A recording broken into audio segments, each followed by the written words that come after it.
Bismillahirrahmanirrahim. Assalamualaikum warahmatullahi wabarakatuh. Wassalatu wassalamu ala asrafil anbiya wal mursalin Nabiina Muhammad wa ala alihi washabbihi ajmain. Untuk tutorial yang pertama ini, kita akan mempelajari bagaimana penggunaan template pada software AutoCAD, di mana template ini amat berguna untuk mempercepat cara bekerja kita menggunakan software AutoCAD tersebut. Jika diibaratkan seorang tukang yang membutuhkan perkakas untuk dapat bekerja, perkakasnya itu telah disiapkan dalam satu tas, dan tas itu siap dibawa ketika sang tukang akan berangkat kerja. Begitupun juga kita dalam penggunaan AutoCAD ini, kita melakukan pengaturan di awal sebelum mulai melakukan penggambaran, dan pengaturan itu dapat disimpan dalam bentuk template sehingga ketika kita ingin kembali melakukan penggambaran, kita tidak perlu mengatur ulang dari awal. Itulah fungsi template tersebut. Baik, di sini saya menggunakan aplikasi AutoCAD 2015. Kita buka.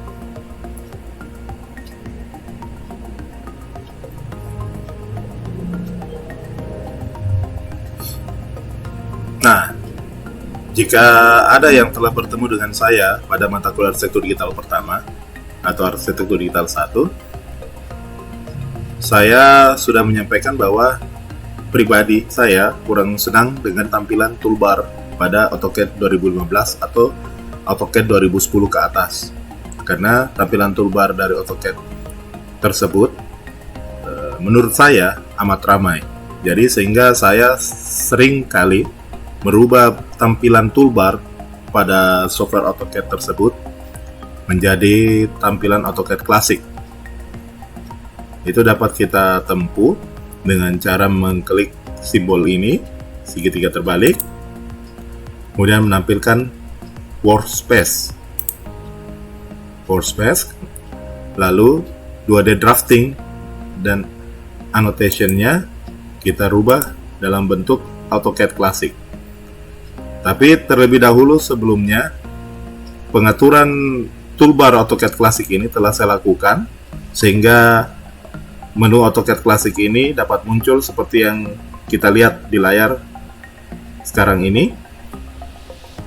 Jadi ada pengaturan terlebih dahulu sebelum AutoCAD klasik ini dapat terlihat. Nanti jika kalian memilih untuk terbiasa menggunakan tampilan toolbar AutoCAD klasik, nanti kita dapat buatkan tutorialnya juga agar kalian dapat mengikuti. Kita fokus ke pembelajaran template terlebih dahulu. Baik, jadi tampilan AutoCAD klasik seperti ini.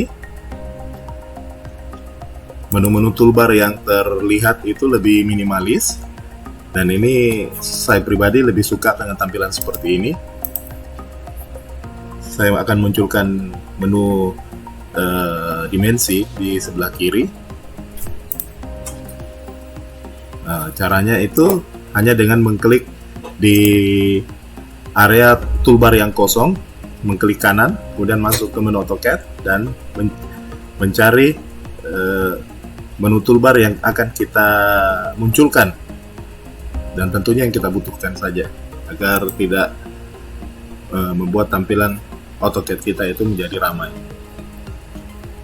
Baik, untuk pertama-tama pengaturan yang akan kita lakukan adalah membuat layer yang kita butuhkan. Layer itu dapat dibuat dengan mengklik Layer Properties Manager, kemudian mengklik simbol New Layer, atau bisa dengan menekan Alt, ditahan, kemudian N. Pertama-tama kita buat layer grid, atau bisa juga as dinding.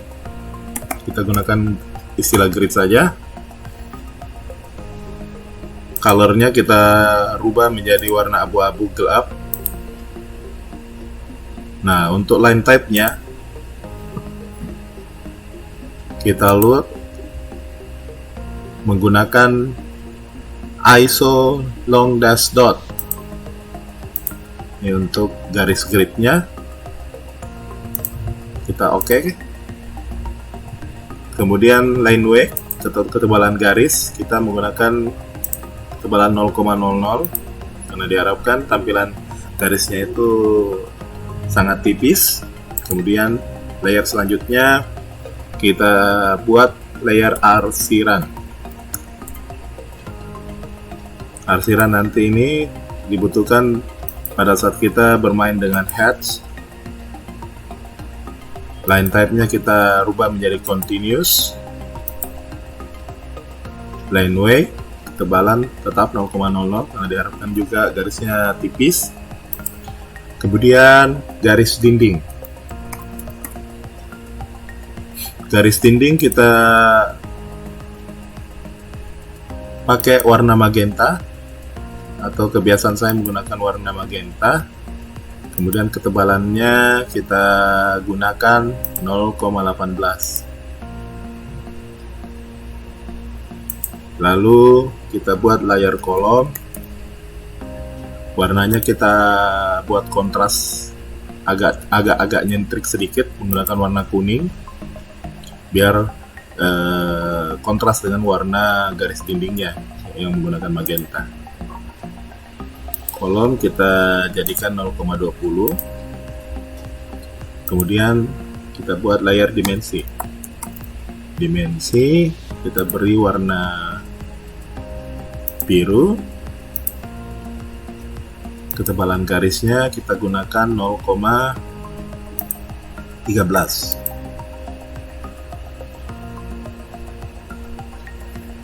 Kurang lebih layer yang kita butuhkan untuk pengaturan awal itu cukup segini. Namun tidak mungkin dalam proses penggambaran nanti akan banyak layar-layar yang bermunculan sesuai dengan kebutuhan kita. Setelah pengaturan layer, jangan lupa untuk mengecek DWG unitnya atau drawing unitnya. Kita ketikkan drawing units. Nah, drawing units di sini yang kita butuhkan adalah berada pada milimeter, sedangkan bawaan dari AutoCAD biasanya itu berada pada drawing units inci. Jadi kita rubah saja. Kita ketikkan angka 3, kemudian di enter terus hingga kolom komen muncul kembali seperti ini.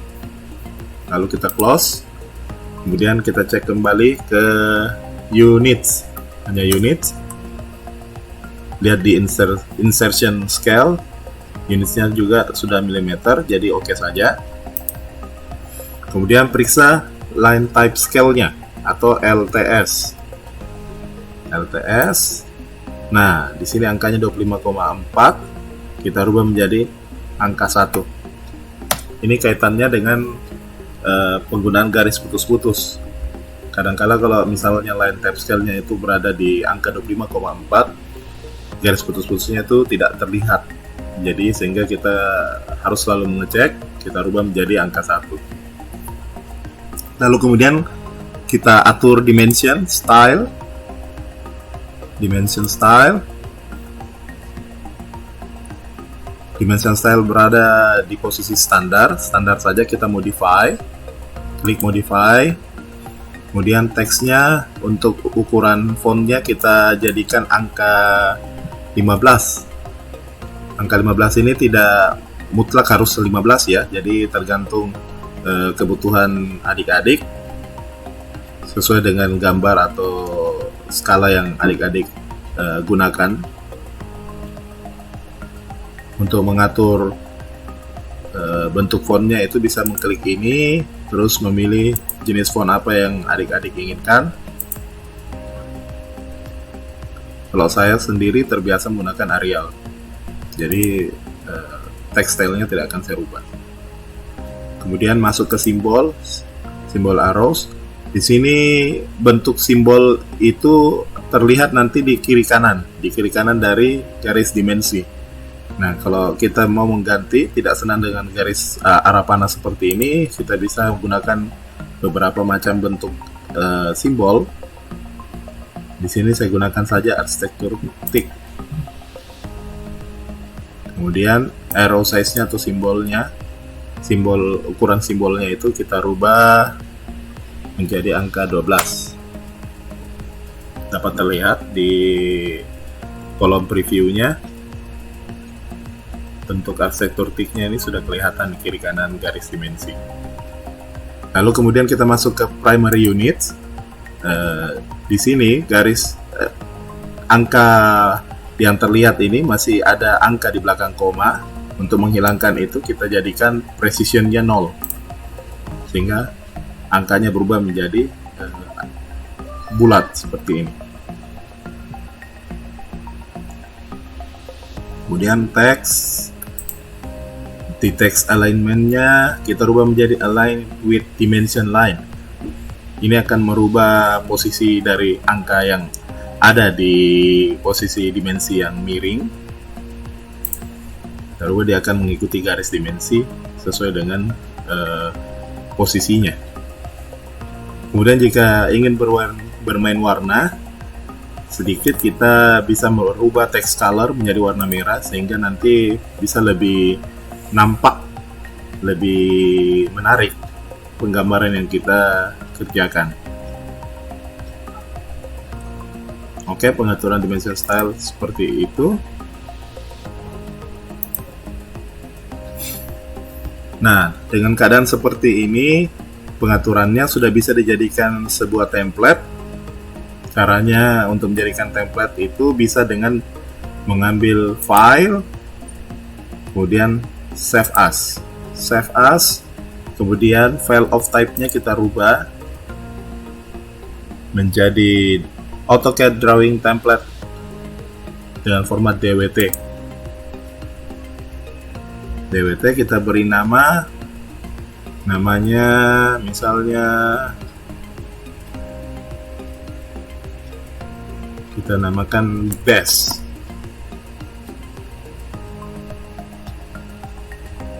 Kita save. Oke. Nah, pengaturan-pengaturan yang kita lakukan tadi itu semuanya sudah tersimpan dalam bentuk template. Untuk mengetes, mari kita coba untuk meng-close AutoCAD-nya. Kemudian kita buka kembali, seolah-olah kita baru mau bekerja. Nah, di sini kita belum meload kembali template yang telah kita simpan tadi. Caranya kita ambil file, kita klik new, lalu cari nama base yang telah kita berikan nama tadi untuk template ini, base. Kita klik, lalu open. Nah, pengaturan-pengaturan yang telah kita lakukan tadi itu sudah tersedia, sehingga kita dapat langsung kembali menggambar dari awal. Jadi seperti itu penggunaan template. Template ini sangat memudahkan kita dalam artian mempercepat proses penggambaran kita, karena kita tidak perlu mengatur dari awal lagi, sehingga waktu yang dibutuhkan bisa lebih singkat dalam memulai proses penggambaran, tugas ataupun pekerjaan yang dibebankan untuk kalian.